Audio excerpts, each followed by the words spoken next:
محترم، اللہ کی توفیق سے سورۃ الشورى شروع کرتے ہیں۔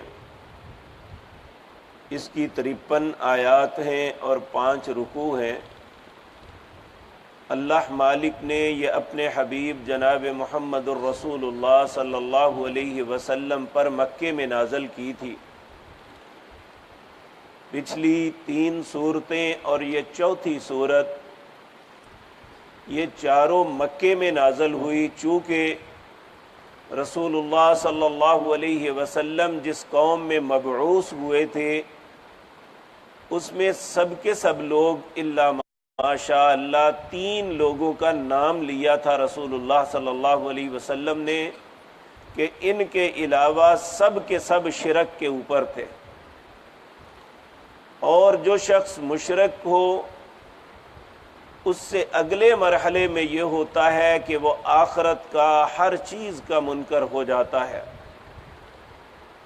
تو ان ساری صورتوں کا موضوع تقریباً یہی ہے کہ سب سے پہلے اللہ کی توحید، شرک سے بچنے کی تلقین، قیامت کے تصور کا راسخ کرنا ذہن میں کہ یہ ایک دن آنے والا ہے جس دن ہر انسان کو اپنی زندگی کا جواب دینا ہے، اور تیسرا موضوع اس کا ہے کہ جو عقائد انسان زندگی کے مختلف معاملات میں غلط بنا لیتا ہے ان کا رد اور صحیح عقیدہ بیان کیا گیا ہے اس صورت کے اندر بھی۔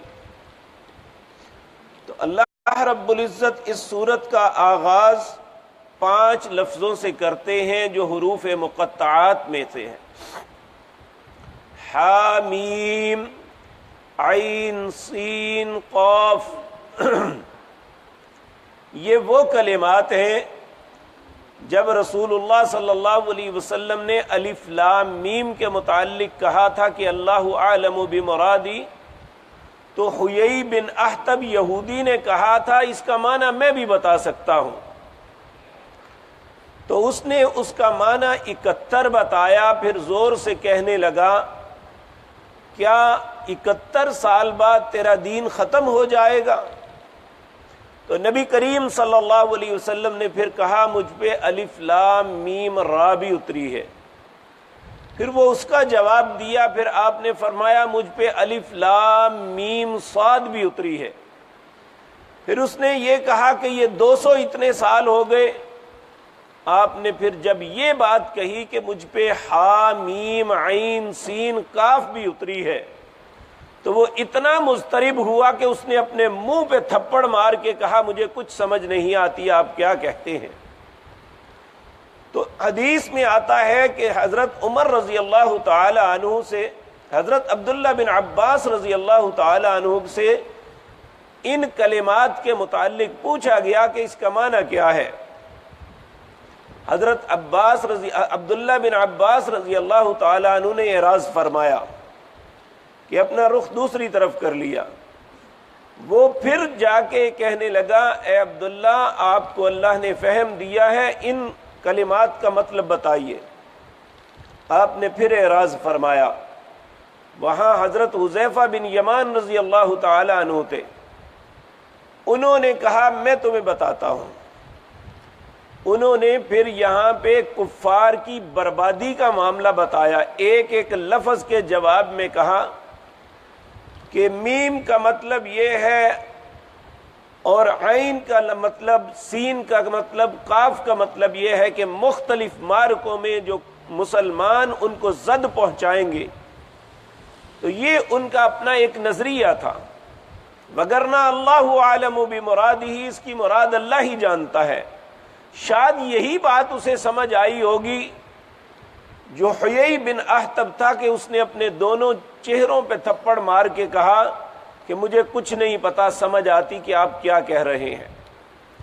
تو اللہ رب العزت یہ کہنے کے بعد کہتے ہیں کذالک یوحی الیک، اسی طرح ہم آپ کی طرف وحی کرتے ہیں، وإلی الذین من قبلک، آپ سے پہلے جتنے بھی رسول ہم نے بھیجے ہیں اللہ نے، وہ سب کے سب کی طرف اسی طرح وحی کی گئی۔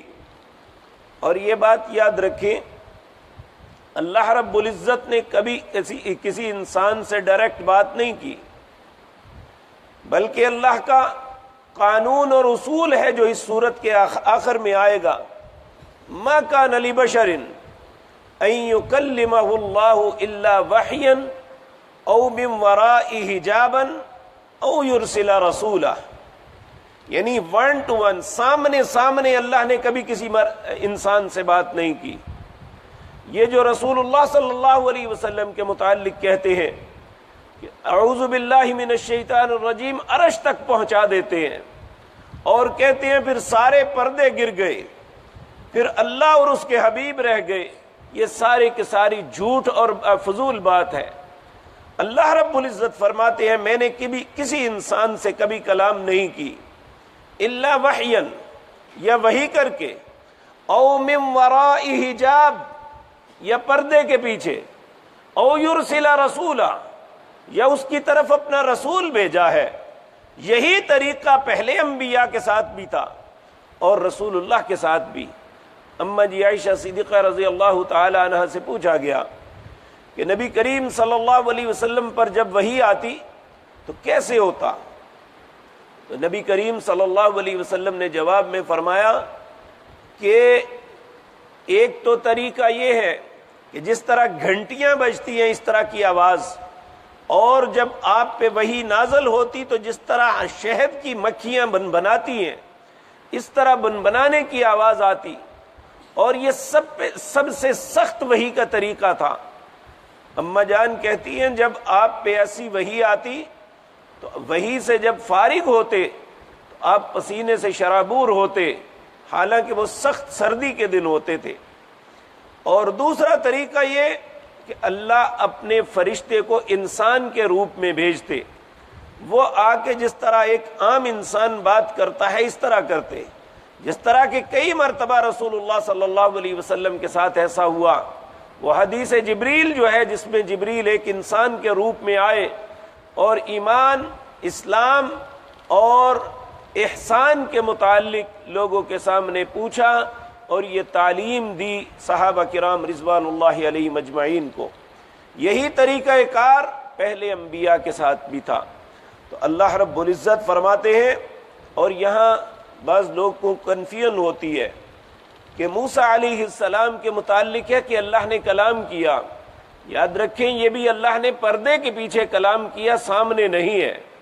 جبکہ اگر سامنے ہوتا تو موسیٰ علیہ السلام کبھی نہ کہتے رب ارنی انظر الیک، اے اللہ میں تمہیں دیکھنا چاہتا ہوں۔ تو اللہ رب العزت نے کیا جواب دیا؟ لن ترانی، تو نہیں دیکھ سکتا۔ جب موسیٰ علیہ السلام نے اصرار کیا تو اللہ رب العزت نے فرمایا ولکن انظر الی الجبل، اس پہاڑ کی طرف دیکھو، فإن استقر مکانہ فسوف ترانی، اگر یہ پہاڑ اپنی جگہ قائم رہا، میں اپنی تجلی ڈالنے لگا ہوں تو پھر تم بھی دیکھ لو گے۔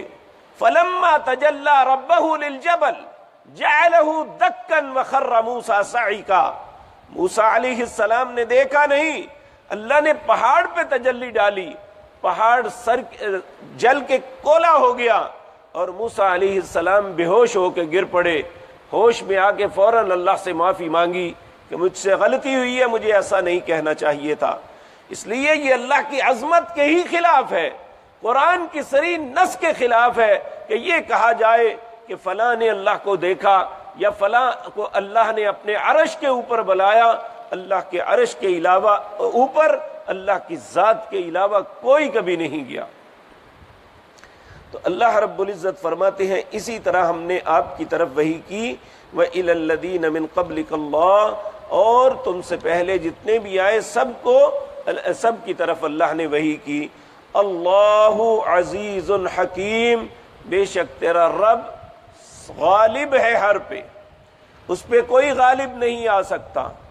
یہ پچھلی آیات میں ہم نے پڑھا وَلَوْلَا كَلِمَةٌ سَبَقَتْ مِن رَبِّكَ لَقُضِيَ بَيْنَهُمْ، اللہ کا ایک کلمہ سبقت کر گیا ہے، اگر وہ سبقت نہ کر گیا ہوتا تو اللہ فوراً فیصلہ کر دیتا کون اس کی مخالفت کرتا ہے، لیکن چونکہ اللہ نے ہر انسان کو ایک مہلت کا وقت دیا ہے، اس لیے یہ نہیں سمجھنا چاہیے کہ یہ سارا کچھ جو کفار کر رہے ہیں، ظالم ظلم کر رہے ہیں، جابر جبر کر رہے ہیں، اللہ ان سے غافل بیٹھا ہوا ہے۔ یاد رکھیں اللہ غالب، اللہ العزیز، اللہ غالب ہے، الحکیم، لیکن جذبات میں فیصلے نہیں کرتا، اس کا کوئی بھی فیصلہ حکمت سے خالی نہیں۔ اور یاد رکھیں لہو ما فی السماوات و ما فی الارض، تم نے اللہ کی قدرتوں کو بانٹا ہوا ہے کہ اللہ نے اپنی قوتیں فلاں فلاں کو دے دی، کسی کو کرنی والا مرنی والا بنا دیا، یہ سب جھوٹ ہے۔ لہو ما فی السماوات و ما فی الارض، زمین و آسمان میں جو کچھ ہے اس کا مالک اکیلا اللہ ہے، کسی کو کوئی اختیار نہیں ہے۔ وَهُوَ الْعَلِيُّ، وہ سب سے بلند ہے، العظیم، وہ سب سے عظمت والا ہے۔ تکاد السماوات یتفطرن من فوقہن، تکاد السماوات، قریب ہے کہ آسمان اوپر سے پھٹ جائے اللہ رب العزت کی جلالت اور اس کی عظمت کے خوف سے۔ لیکن آسمان میں رسول اللہ صلی اللہ علیہ وسلم نے فرمایا 4 انگلیوں کا فاصلہ نہیں ہے کہ جہاں پہ کسی نہ کسی فرشتے کا سر رکھا ہوا ہے جو اللہ کے حضور سجدے کر کے اللہ کی تسبیح اور تحلیل کر رہے ہیں۔ 4 انگلیاں بہت بڑی چیز ہے، اتنی جگہ بھی نہیں ہے، ہر جگہ پہ، آسمان کی ہر جگہ پہ فرشتہ سجدے میں پڑا ہوا ہے، وہ اللہ کی تسبیحات کرتا ہے۔ یہ کہنے کا مطلب یہ ہے اللہ ہماری تسبیحات کا بھوکا نہیں ہے، اس کے پاس بے شمار مخلوق ہے، لیکن ہماری آزمائش ہے کہ ہم اپنی زندگی میں اللہ کا شکر ادا کرتے ہیں یا اس کا کفر کرتے ہیں۔ اللہ ہم سب کو کفر سے، شرک سے محفوظ فرمائے۔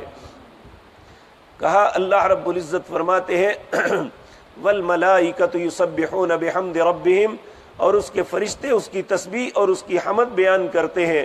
وَيَسْتَغْفِرُونَ لِمَنْ فِي الْأَرْضِ، زمین میں رہنے والوں کے لیے استغفار کرتے ہیں۔ شاید یہ فرشتوں کی استغفار کی وجہ ہے کہ زمین والوں پہ بہت سی ان کی خباثتوں کے باوجود عذاب رکے ہوئے ہیں۔ اور اس میں بعض لوگ اعتراض کرتے ہیں کہ اللہ نے انسانوں کو تو مشرکوں کے لیے دعا کرنے سے منع کیا، فرشتے کیوں کرتے ہیں؟ فرشتے ایمانداروں کے لیے کرتے ہیں، سب کے لیے نہیں کرتے۔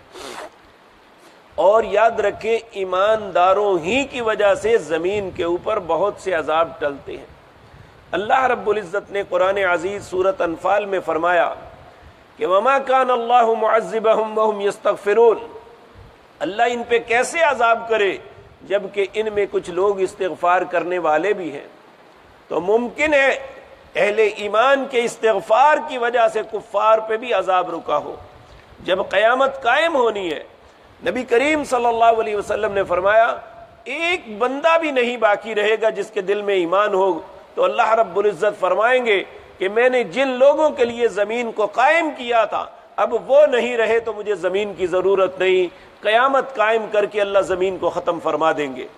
تو اس لیے یہ بات یاد رکھیں، یہ دعا جو ہے کہ سارے زمین والوں کے لیے نہیں، اہل ایمان کے لیے ہے۔